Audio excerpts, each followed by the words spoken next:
रक्षाबंधन त्योहार पर बदला ट्रेंड।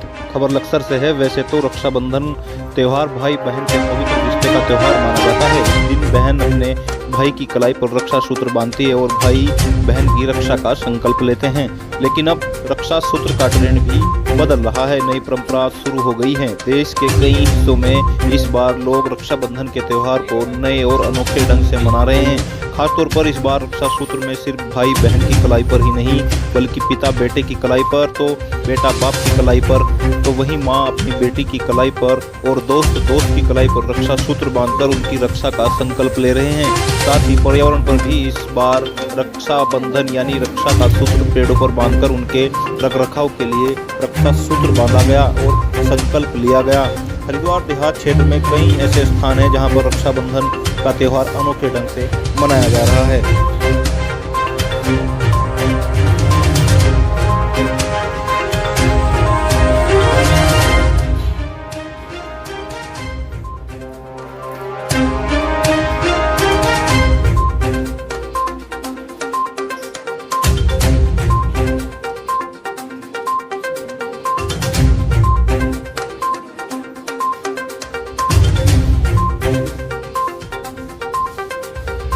दूसरे का बांध दो आपस में ना।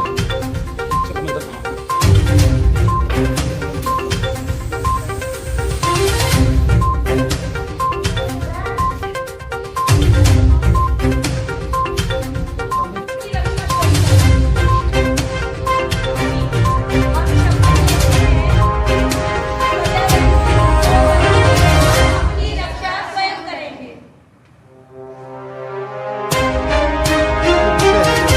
रक्षाबंधन का, और हमने एक नई परंपरा यहाँ से शुरू की है।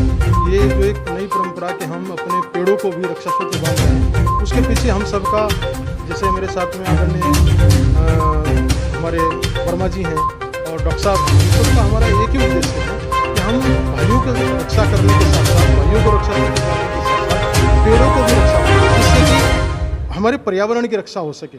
पर्यावरण हमारा सुरक्षित रहेगा तो मानव जीवन सुरक्षित रहेगा, क्योंकि पेड़ों से ही हमें प्राणवायु प्राप्त होती है। और प्राणवायु अगर हम मोल खरीदना चाहें तो नहीं मिल सकती। प्राणवायु केवल हमें पेड़ों से मिलेगी, और पेड़ों की रक्षा करना हमारा इस समय का प्रथम धर्म है, पहला धर्म है। विश्व स्तर पर भी और हमारे देश में भी अनेकों पेड़ों की हमें आवश्यकता है।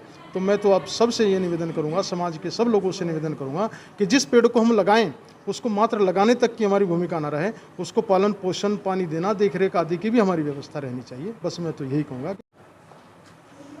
रक्षा सूत्र को लेकर के मैं शुरू से ही, जन्म से ही सामाजिक रहा हूँ। मेरे मन में ये भावना बिल्कुल नहीं रहती ये हिंदू है, ये मुसलमान है, ये लड़की है, ये लड़का है, ये चोर है, उचक्का है, कोई भी मानव होना चाहिए। मेरा धर्म मानव की सेवा करना है, और मानव की मैं हर तरीके से सोचता हूँ। किसी भी तरीके से मानव जो है हम सब बाहर ना जाए। अगर लड़की का त्यौहार है तो हमको लड़की के त्यौहार में आगे बढ़ चढ़ कर के लड़की को अपनी बहन मान करके उसको आगे बढ़ाना चाहिए, जिससे कि उसका मनोबल ऊंचा हो, उसको शिक्षा ऊंची हो। हम बढ़ाएंगे तो बढ़ेंगे, नहीं तो बढ़ेंगे नहीं, और मनोबल डाउन होगा। ये मैं सबसे पहले अपना उदाहरण दूंगी, क्योंकि मेरी 2 बेटियां हैं। उनके लिए मैंने ये तैयार की है भूमिका कि आपको अपनी रक्षा स्वयं करनी है। आज के टाइम में लड़कियों को सेल्फ इंडिपेंडेंट बनाना ज़रूरी है, जिसके लिए पढ़ने के लिए कई बार बाहर भेजना पड़ता है, जॉब के लिए बाहर भेजना पड़ता है। अगर वहाँ किसी पर निर्भर रहेंगे सुरक्षा के लिए तो मुश्किल हो जाएगा। तो सबसे पहले सर्वप्रथम आती है अपनी स्वयं की रक्षा। अपनी लड़कियों को इतना संबल दीजिए, इतना मनोबल विकसित कीजिए कि वो कहीं भी निडर होकर किसी भी परिस्थिति का सामना कर सके।